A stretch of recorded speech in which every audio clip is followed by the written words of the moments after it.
ज्ञानवापी मस्जिद में शिवलिंग और फव्वारे की बहस के बीच सोशल मीडिया पर मुगल काल में फव्वारे बिना बिजली से चलने को लेकर उठ रहे हैं सवाल। सोशल मीडिया पर मच रहा है बवाल। आइए जानते हैं क्या है पूरी खबर। ज्ञानवापी मस्जिद में हुए सर्वे के बाद शिवलिंग के दावे से एक बार फिर काशी की ये मस्जिद चर्चा में है।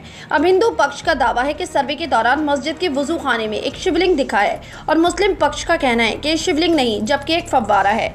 मस्जिद के वजू खाने में मिली इस आकृति को लेकर कई तरह के दावे किए जा रहे हैं और फव्वारे पर लगातार बहस हो रही है। एक वर्ग का कहना है कि कुछ वैज्ञानिक कारणों से फव्वारा लगाया गया है और एक वर्ग इसे फव्वारा नहीं मान रहा है। अब लोगों के मन में सवाल है कि आखिर अगर वहाँ फव्वारा है तो वो किस वजह से बनाया गया होगा और उसके पीछे क्या तर्क है। तो वहीं सोशल मीडिया पर बिना बिजली से चलने वाले इस फव्वारे को लेकर काफी बहस छिड़ी हुई है। इस पर BJP spoke person Nikhat Abbas ने ट्वीट करते हुए सवाल पूछा कि 400 वर्ष पहले बिजली तो नहीं थी तो क्या औरंगजेब फूंक मारकर फव्वारा चलाता था।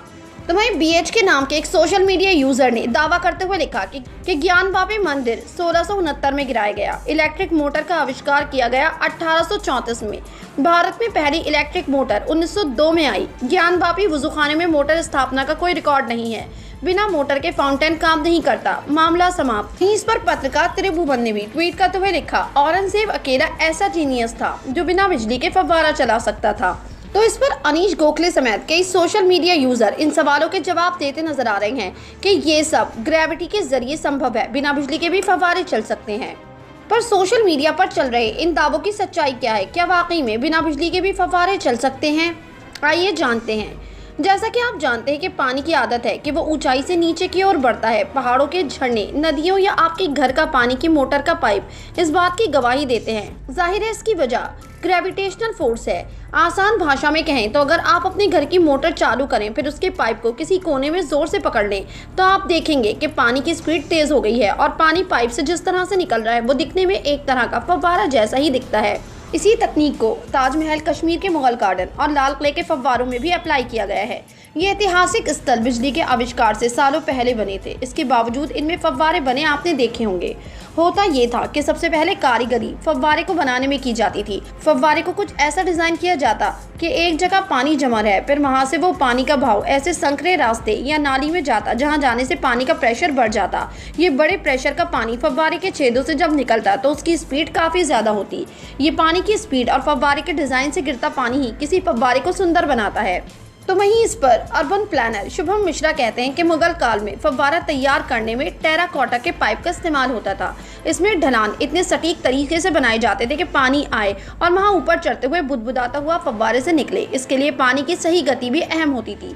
पूरी गणना और उसको फिर लागू करना कमाल की बात थी। तो मैं इस पर इतिहासकार राना सफ़ी कहती हैं कि मुगल इमारतों में बने फव्वारे में गुरुत्वाकर्षण और हाइड्रोलॉजिकल सिस्टम का इस्तेमाल किया जाता था। ये एक ऐसा सिस्टम है जिसमें जल संसाधनों के इस्तेमाल से सुविधा घटना और पूरी प्रक्रिया को रखा जाता है। इसमें पानी के फ्लो प्रोसेस, जमीन का इस्तेमाल और जमीन कवर, मिट्टी वर्षा और वाष्पीकरण जैसे घटक पर ध्यान दिया जाता था। राना सफ़ी के मुताबिक मुगल आर्किटेक्ट में मकबरे बने या मस्जिद, उसमें पानी का चैनल बेहद महत्वपूर्ण है। मकबरे चार बाग के तर्ज पर बनते हैं और इसमें जगह जगह फव्वारे लगे होते हैं। इसी तर्ज पर हुमायूं का मकबरा भी बना है और इसी तर्ज पर कश्मीर के बगीचे बने हैं और उसमें फव्वारे का खूब इस्तेमाल हुआ है।